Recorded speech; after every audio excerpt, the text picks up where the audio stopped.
Voilà, bonjour et merci de nous recevoir ici à Loisy-Nord. Nous sommes en fait à Neulémine et plus particulièrement dans l'agglomération de communes Bruay-Artois, Lys-Romanne.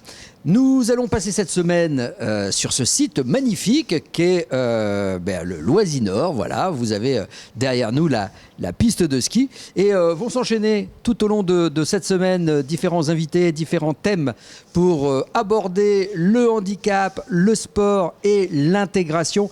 Avec nous aujourd'hui pour cette première émission, c'est Madame Descamps. Madame Descamps, bonjour. Bonjour monsieur. Alors Madame Descamps, vous êtes donc accompagnée par une autre personne de votre association puisque vous représentez la Société hippique rurale. Je vous laisse nous présenter votre association. Tout à fait. Alors la Société hippique rurale que nous représentons aujourd'hui, nous sommes 3 à la représenter aujourd'hui, est très investie depuis longtemps déjà, depuis de nombreuses années, dans l'accompagnement des personnes touchées par le handicap. Et comme je le disais tout à l'heure, c'est grâce à un partenariat fort avec la communauté d'agglomération, donc la Cabalère, et en lien étroit également avec les établissements, c'est-à-dire les instituts médico-éducatifs, les IME, même les IEM et d'autres. Ces liens, ce partenariat nous permet d'accueillir une vingtaine d'enfants chaque semaine et également une vingtaine d'adolescents, de personnes adolescentes et adultes touchés par le handicap. Donc en fait, c'est un très large espace que nous dédions à cette prise en charge. Nous y sommes très attachés et cet espace est ouvert toute l'année. Il faut savoir que cet espace est ouvert toute l'année. À ce titre d'ailleurs, la Société hippique rurale, toujours en relation avec sa propre fédération, la Fédération française d'équitation, a obtenu le label Equihandy après avoir été audité dans dans la dispensation de nos séances, la qualité de la prise en charge qu'ils ont pu donc analyser. Le handicap représente combien en pourcentage par rapport à votre activité ? Oh, malheureusement peu. Malheureusement peu, c'est de l'ordre de 15% de l'ensemble de nos activités qui sont... Il faut savoir que la SHR, c'est surtout une école d'équitation à tout niveau. C'est un poney club, c'est également donc un centre d'apprentissage de l'équitation. C'est également donc un lieu de compétition, que ce soit des compétitions interclubs et même un petit peu plus élevées sur des gros événements que sont les concours soit nationaux ou internationaux. Mais en fait, pour revenir à l'équithérapie, il est clair que c'est une discipline qui apporte des bienfaits immédiats, que ce soit pour les enfants très jeunes, pour les adultes. Pour cela, il y a 3 acteurs indispensables, ce qu'on appelle dans le domaine en fait très souvent le trio gagnant. Et le trio gagnant, c'est quoi ? C'est le cheval, bien évidemment, ou le poney. C'est le patient, bien sûr, et ce sont surtout les équithérapeutes. Et je suis accompagnée ici par 2 personnes qui sont Madame Temple, Sylvie, également Sandrine, et j'aimerais leur passer la parole dans l'approche qu'elles ont, parce que c'est elles qui sont absolument indispensables à la dispensation de ces séances. Voilà. Eh bien, je vous remercie beaucoup. Je vous en prie. À vous, Sylvie. Merci. Voilà, Sylvie. Alors, vous êtes monitrice, c'est bien ça ? Oui, c'est ça. Alors, expliquez-nous déjà comment ça se passe avec les personnes en situation de handicap. L'approche justement du cheval par rapport au handicap. Est-ce qu'on peut dire que le cheval en fait est sensible à une personne qui est atteinte d'un trouble handicap ? Très sensible. D'ailleurs, le cheval, il est médiateur. Et on assiste à des choses vraiment énormes avec justement ces enfants porteurs de handicap. Et la preuve, c'est que les éducateurs nous disent écoutez, on n'a jamais vu cet enfant aussi calme. Et en fait, l'enfant choisit son poney. C'est-à-dire que moi, je laisse l'enfant aller vers le poney. C'est-à-dire qu'un enfant qui porte un handicap qui peut être grand peut prendre un petit poney. Il va promener son poney, il se passe une relation. Et nous, on est là, on est un peu acteurs, mais aussi on regarde énormément. Et c'est vraiment très touchant de voir les bienfaits justement de cette équithérapie. Et moi, ça fait depuis 25 ans que j'accueille justement, et au début, je n'avais aucune notion. D'ailleurs, le handicap pouvait faire peur aussi à cette époque-là, et alors que maintenant, c'est quelque chose vraiment de très important pour moi, de voir tout le bénéfice que ces enfants et ces adolescents ont grâce à cette équithérapie, grâce à ces poneys, grâce à ces chevaux, et tout le bonheur qu'on peut apporter à ces enfants-là. Voilà. Ma question, en fait, était surtout de savoir si les poneys et les chevaux étaient réceptifs au fait que la personne peut-être plus déficiente, j'allais dire, que quelqu'un qui Il n'a les pas monte le même habituellement. comportement. Il n'a Ouais, pas il le le même sent, donc. comportement, vraiment très très doux avec ces enfants-là, voilà. On va vous repasser le micro parce que sans micro, on vous entend pas bien, Madame Descamps. Oui, je disais donc, en fait, on lit et on entend souvent que le poney ou le cheval est le miroir des émotions. C'est-à-dire qu'il ressent ou la souffrance, ou le manque, ou le déficit, et il complète en fait ce qui manque à la personne pour s'apaiser, pour être serein, pour apporter du bien-être. Et comment dire, de façon, il a des facultés cognitives extrêmement importantes, beaucoup plus développées que l'humain, en fait. Tout à l'heure, vous me parliez en aparté de l'autisme. Oui. Et on sait à quel point, justement, les personnes atteintes de troubles autistiques sont très, très sensibles à leur environnement. Et vous me disiez que, justement, d'être en contact avec des chevaux ou des poneys, ça donnait parfois même des miracles. N'ayons pas peur des mots, quoi. Oui, parce qu'ils acceptent d'être touchés par un poney ou frôlés par un cheval, qu'ils ne l'acceptent pas. Ils ne vont pas accepter, ou ces enfants n'accepteront pas ou ne peuvent pas accepter le contact avec nos mains, avec nos propres gestes. Et alors que l'animal comprend ça et l'enfant va vers, et c'est ça qui est important. Je pense que Sylvie peut témoigner de ça. Parce que Sylvie travaille beaucoup avec les très jeunes enfants précisément et sur l'autisme. Alors justement, Sylvie, vous qui œuvrez depuis 25 ans, il y a 25 ans, on ne parlait pas de l'autisme comme aujourd'hui. Non, hein. c'était quelque chose Voilà, d'inconnu, on va dire. C'est quelque chose qui... disons que c'était tabou avant. Oui, c'était tabou, c'est le mot.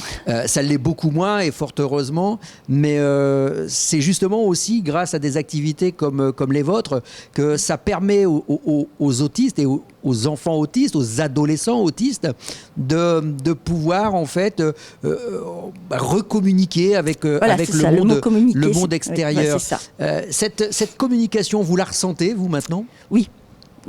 Il y a des gestes justement que l'enfant porteur d'autisme va aller vers le poney et après va retransmettre sur nous. Ensuite, on peut voir aussi l'enfant différent, qui est différent, voilà, le sourire, le visage aussi, dans ses gestes, l'apaisement aussi. Et je vois aussi avec les parents, justement les parents, j'ai un exemple, un enfant autiste, porteur d'autisme, qui ne supportait pas un animal. Et au bout de quelques mois, il touchait le cheval, je l'ai laissé faire, et maintenant il a un chien.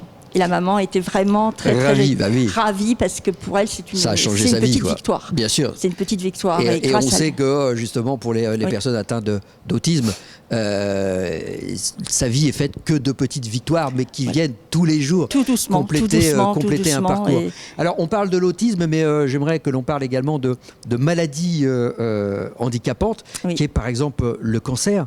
Des gens qui sont atteints ou qui sont sortis justement du cancer. Donc là, c'est ma collègue. C'est votre collègue. Voilà. Alors, on va l'appeler votre collègue. Voilà. On va lui faire une petite place.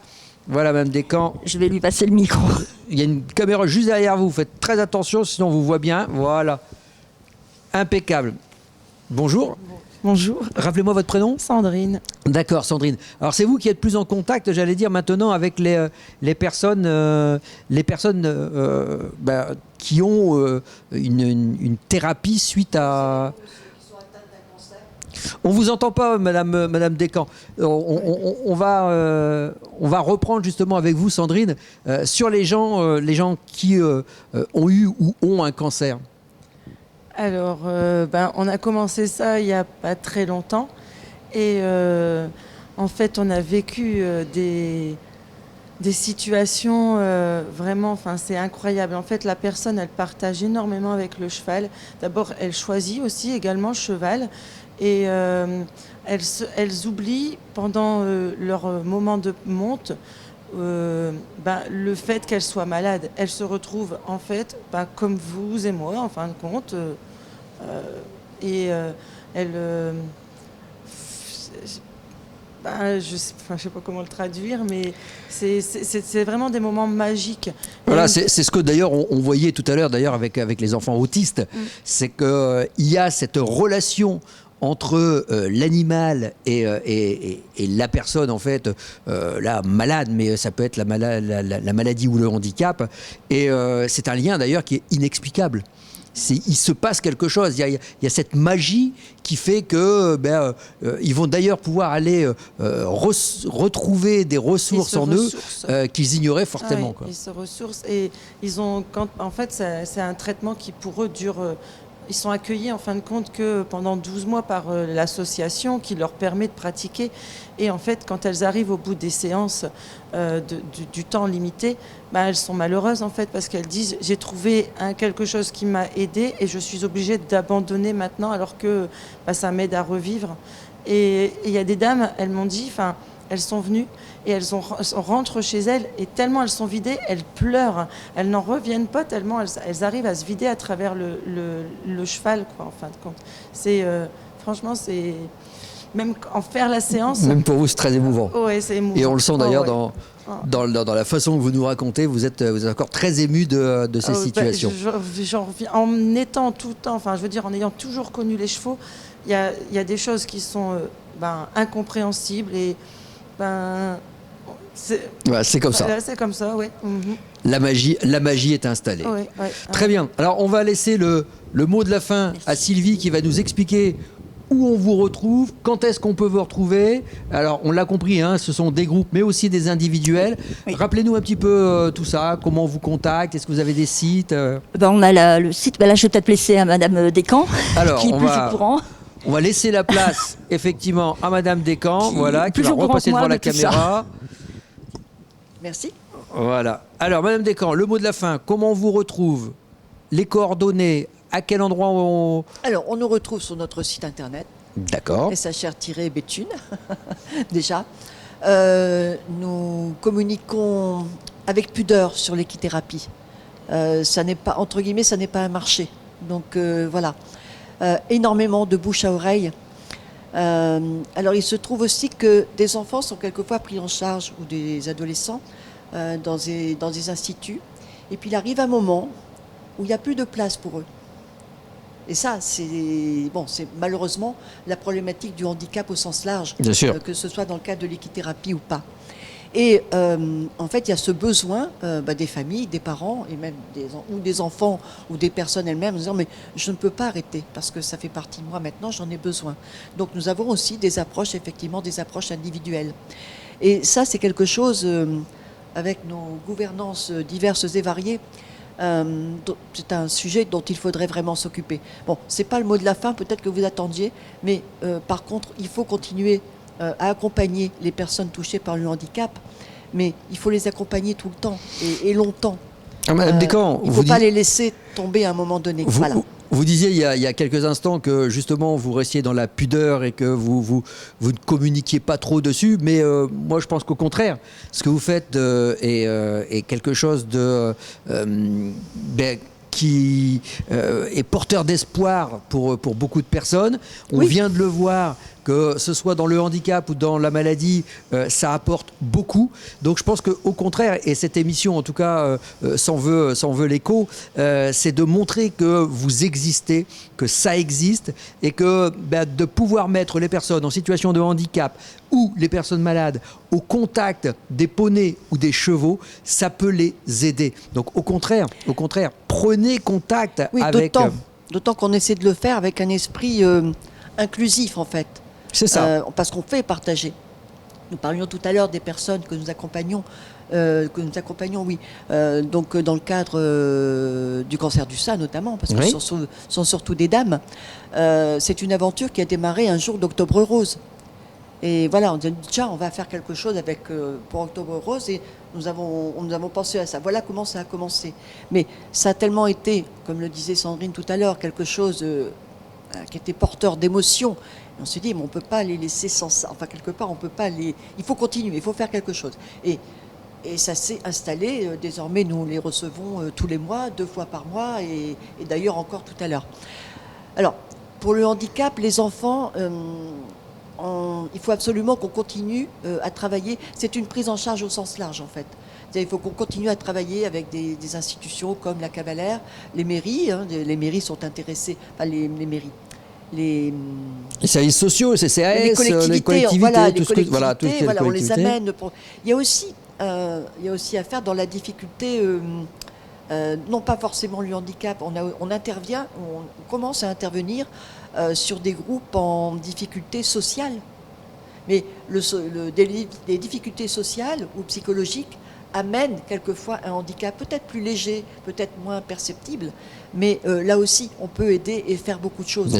Grâce, encore une fois, à cette communion qu'il y a entre l'animal, parce que je sais qu'avec des chiens, on peut faire aussi de belles choses, entre l'animal et puis surtout, il faut des personnes ressources, comme les 2 personnes que vous avez vues ici aujourd'hui, c'est-à-dire Sylvie et Sandrine. Il faut que Vous avez des bénévoles qui vous accompagnent, vous manquez de bénévoles? Nous manquons de bénévoles, oui, bien sûr, oui. Il y a des jeunes cavaliers, jeunes cavalières du centre équestre qui accompagnent volontiers les groupes, comme quand ils peuvent le faire. Quand, par exemple, ils nous demandent des stages d'immersion, des choses comme ça. Certaines le font, quelquefois pendant les vacances. Et ça se fait dans un esprit, dans un esprit très, très amical, en fait, et ouvert, voilà. Ce sont des jeunes avec des jeunes, des enfants avec des enfants. Il y a un point qu'on n'a pas abordé, Mme Descamps, c'est le fonctionnement, parce que vous êtes une association. Oui. Des chevaux, ça mange, oui. C'est de l'entretien, c'est des vétérinaires, c'est tout ça. Je suppose que vous avez besoin également qu'on vous aide. Absolument. Donc, comment on peut vous aider? Il y a des dons qui sont possibles, il y a des actions que vous menez, bien sûr, il y aurait des journées portes possibles. ouvertes. Comment on peut vous aider, madame? Des journées portes ouvertes, ça oui, voilà. D'accord. Parce qu'en fait, la prise en charge du handicap, c'est le problème. Ça doit être le problème de tout le monde. Et pas seulement sur des établissements spécialisés qui font ceci ou qui font cela. Je pense que chacun, à notre portée, on peut apporter quelque chose aux personnes qui sont touchées comme ça qui sont touchées quelquefois très souvent malheureusement de façon définitive, mais également quelquefois de façon provisoire.